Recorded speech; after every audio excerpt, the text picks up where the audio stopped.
RSS ಬಗ್ಗೆ ಮಾತನಾಡಿದ್ರೆ ಕಾಂಗ್ರೆಸ್ ಪಕ್ಷದಲ್ಲಿ ಉನ್ನತ ಸ್ಥಾನಮಾನ ಗೌರವ ಸಿಗುತ್ತೆ ಅಂತ ಅವರ ಹೈಕಮಾಂಡ್ ಹೇಳಿದೆ, ಅದಕ್ಕೆ ಮಾತಾಡ್ತಾ ಇದ್ದಾರೆ ಅಂತ ಮೊನ್ನೆ RSS ಮೀಟಿಂಗ್ ಆಗಿರೋ ಟೈಮಲ್ಲಿ ಹೇಳಿದ್ದಾರೆ. ಅದೇ ಅವರಿಗೂ ನನ್ನ ಬಗ್ಗೆ ಮಾತಾಡಿದ್ರೆ ಉನ್ನತ ಸ್ಥಾನ ಸಿಗ್ತದೆ ಅಂತನಾ? ಈಗ ನೀವು ತೆಗೆದು ನೋಡಿ, BJPಯವರ ಸಾಮಾಜಿಕ ಜಾಲತಾಣ ತೆಗೆದು ನೋಡಿ. DK ಸಾಹೇಬ್ರ ಬಗ್ಗೆ 5 ಸರಿ, ಸಿದ್ದರಾಮಯ್ಯ ಅವ್ರ ಬಗ್ಗೆ 5 ಸರಿ, ನನ್ನ ಬಗ್ಗೆ ಒಂದು 3 ಸರಿ. ಅಂದರೆ ಅವ್ರ ಸಂಬಳ ಸಿಗ್ತಾ ಇರೋದೇ ನಮ್ಮಿಂದ ಅಲ್ಲ.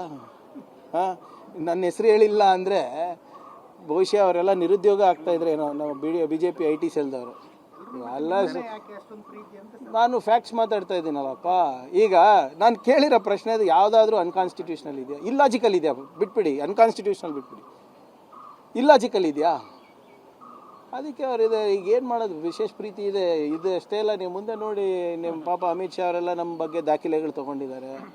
RSS ಅವರು ಬರೇ ನಿಮ್ಮ ಇಲ್ಲಿ ಅಲ್ಲ, ಅಲ್ಲೂ ಕೂಡ ಹೇಳಿದ್ದಾರೆ, ನೀವೇನು ಮಾಡ್ತಾ ಇದ್ದೀರಪ್ಪ, ಸರ್ದಾರ್ ಪಟೇಲ್ ಆದಮೇಲೆ ನೀನೇ ದೊಡ್ಡ ಹೋಮ್ ಮಿನಿಸ್ಟರ್ ಅಂತ ಹೇಳ್ಕೊಂಡು ಓಡಾಡ್ತೀರಾ, ನೀವೇನು ಪ್ರಿಯಾಂಕ್ ಖರ್ಗೆ ಏನು ಮಾಡ್ತಾ ಇಲ್ಲ ಅಂತ ದಾಖಲೆ ತೊಗೊಂಡಿದ್ದಾರೆ.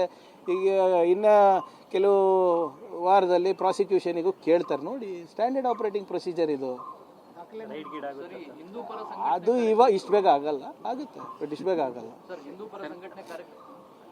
ಸಂಘಟನೆ ಕಾರ್ಯಕರ್ತರು ಬೇಸರ ವ್ಯಕ್ತಪಡಿಸಿದ್ದಾರೆ ಸರ್. ಅಂದ್ರೆ ಕೊಲೆ ಕೇಸುಗಳಲ್ಲಿ ದಾಖಲಾದವರಿಗೆ ಸಂಘ ಪರಿವಾರದವರು ಯಾವುದೇ ಹೆಲ್ಪ್ ಮಾಡಲ್ಲ. ನಾವು ಜೈಲಿಗೆ ಹೋಗ್ತೀವಿ, 9 ವರ್ಷ ಆಯ್ತು. ಇವತ್ತು ನಾನು ಹೇಳ್ತಾ ಇರೋದು ಅವ್ರು ಹೇಳ್ತಾವ್ರ? ಅವ್ರ ಕಾರ್ಯಕರ್ತರು. ಅದೇ ನಾನು ಹೇಳ್ತಾ ಇರೋದು ಅವ್ರು ಹೇಳ್ತಾ ಇದ್ದಾರಾ? ನಾನು ಮುಂಚೆಯಿಂದ ಏನು ಹೇಳ್ತಾ ಇದ್ದೀನಿ, ಈ ಶಾಲು, ಈ ನಿಮ್ಮ ಗೋಶಾಲೆಗೆ ಹೋಗ್ಬೇಕು, ಗೌಮೂತ್ರ ಕುಡಿಬೇಕು, ಧರ್ಮ ರಕ್ಷಣೆ, ಗೋ ರಕ್ಷಣೆಗೆಲ್ಲ ಯಾರಿಗೆ ಬಿಡೋದು? ಬಡವ್ರ ಮಕ್ಕಳಿಗೆ.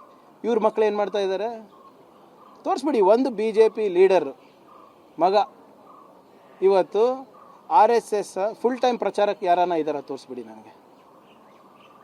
ಒಬ್ಬ BJP ಮಗ. ಹೌದಪ್ಪ, ದಿನನಿತ್ಯ ಬೆಳಿಗ್ಗೆ ಎದ್ದು ಶಾಖಾಗಿ ಹೋಗ್ತೀರಿ, ಗೌ ಸೇವೆ ಮಾಡ್ತೀರಿ, ಗೌಮೂತ್ರ ಕುಡಿಯೋದು. ಒಬ್ಬ BJP ನಾಯಕರ ಮಗ ತೋರಿಸಿ, ಒಬ್ಬರು ತೋರಿಸ್ಬಿಡಿ ನನಗೆ ಫುಲ್ ಟೈಮ್ ಪ್ರಚಾರಕ್ಕೆ. ಸುಮ್ಮನೆ ಯಾವುದೋ ಒಂದು RSS ವಿಜಯದಶಮಿ ದಿವಸ ಹೋಗ್ಬಿಟ್ಟು ಚಡ್ಡಿ ಪ್ಯಾಂಟ್ ಹಾಕೊಳೋದಲ್ಲ. ಫುಲ್ ಟೈಮ್ ಪ್ರಚಾರಕ್ಕೆ ಯಾರಿದ್ದಾರೆ? ಕೋಮ ಗಲಭೆಗಳೆಲ್ಲ ಯಾರು ಸಾಯ್ತಾ ಇದ್ದಾರೆ ಸರ್? ಇವ್ರ ಮಕ್ಕಳು ಹೋಗ್ತಾರಾ ಅಲ್ಲಿ? ಇವತ್ತು ನಾನು ಹೇಳ್ತಾ ಇರೋದೇ ಬಹುಶಃ ಅವ್ರು ಪ್ರತಿಪಾದನೆ ಮಾಡ್ತಾ ಇದ್ದಾರೆ. ಏನಾಯಿತು? ಎಷ್ಟಿದೆ ಇವರೆಲ್ಲ ಪರೇಶ್ ಮೇಸ್ತಾ ಹೆಸರಲ್ಲಿ ಎಲೆಕ್ಷನ್ ಗೆದ್ರಲ್ಲ ಅಪ್ಪ, ಹೋಗಿದಾರ ಅವ್ರ ಮನೆಗೆ? ಬೇರೆ ಬೇರೆ ಎಷ್ಟೊಂದು ಜನ ತೀರೋದ್ರಲ್ಲ ಪಾಪ ಮಕ್ಕಳು. ಎಲ್ಲಿ, ಎಷ್ಟು ವಯಸ್ಸವ್ರದ್ದು? 22, 25, 28. ಸೊ ಆದ್ದರಿಂದ ಇವತ್ತು ನಾನು ಹೇಳ್ತಾ ಇರೋದು ಅವರು ಹೇಳ್ತಾ ಇದ್ದಾರೆ ಅಂದರೆ ಭಾಳ ಸಂತೋಷದ ವಿಷಯ.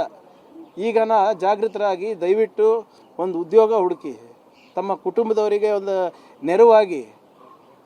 ಈ ಕೋಮ ಗಲಭೆಗಳು, ಕೋಮ ಘರ್ಷಣೆಗಳಿಗೆಲ್ಲ ಇವರೆಲ್ಲ ನಿಮ್ಗೆ ಉಪಯೋಗ ಮಾಡ್ಕೊತಾ ಇದ್ದಾರೆ. ಹಿಂದುಳಿದ ವರ್ಗದವರಿಗೆ, ದಲಿತರಿಗೆ, ಆರ್ಥಿಕವಾಗಿ ಹಿಂದುಳಿದ ಮೇಲ್ವರ್ಗದವರಿಗೆ.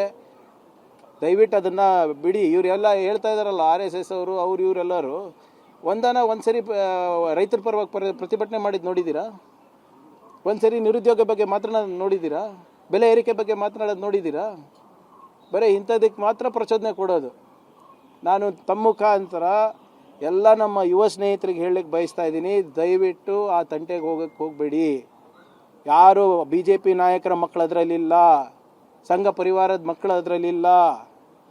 ಬರೇ ನಿಮಗೆ ಮಾತ್ರ ಇದಕ್ಕೆ ತಳ್ತಾರೆ, ಈ ನರಕಕ್ಕೆ. ಆಮೇಲೆ ತಳ್ಳಾದ್ಮೇಲೆ ನಿಮ್ಗೆ ಸಹಾಯಕ್ಕೂ ಯಾರೂ ಬರೋದಿಲ್ಲ. ಈಗ ನಾನು ಹೇಳ್ತಾ ಇದ್ನಲ್ಲ, ನನಗೆ ಬೆದರಿಕೆ ಆಗ್ದಂಥ ಒಬ್ಬ RSS ಒಬ್ಬ ಬೆಂಬಲಿಗ ಒಂದು ಲಾಯರ್ ಕೂಡ ಕೊಟ್ಟಿಲ್ಲ ಸರ್ ಅವನಿಗೆ. ಅವ್ರ ತಾಯಿ ನನಗೆ ಫೋನ್ ಮಾಡಿ, ಸರ್ ಹಿಂಗೆ ಯಾಕೆ ಹಿಂಗೆ ಬುದ್ಧಿ ಬಂತು ನನಗೆ ಗೊತ್ತಿಲ್ಲ, ನಾವು ಹಿಂಗೆ ಬೆಳೆಸಿಲ್ಲ ಅವನಿಗೆ ಅಂತ ಹೇಳಿದ್ಮೇಲೆ ನಾನೇ ಸುಮ್ಮನೆ ಬಿಟ್ಟೆ. ಒಂದು ಲಾಯರ್ ಕೂಡ ಕೊಟ್ಟಿಲ್ಲ ಅವರಿಗೆ. ಹಿಂಗೆ ಘರ್ಷಣೆಯಲ್ಲಿ ಯಾರ್ಯಾರು ನೊಂದಿದ್ದಾರೆ, ಯಾರ ಮನೆಗೆ ಹೋಗ್ತಾರೆ ಸರ್ ಇವರು? ತೋರಿಸ್ಬಿಡಿ ನನಗೆ. ಬರೇ ರಾಜಕೀಯ ಬೇಳೆ ಬೇಯಿಸ್ಕೊಳ್ಳಿಕ್ಕೆ ಮಾತ್ರ ಯುವಕರು ಬೇಕು ಇವರಿಗೆ.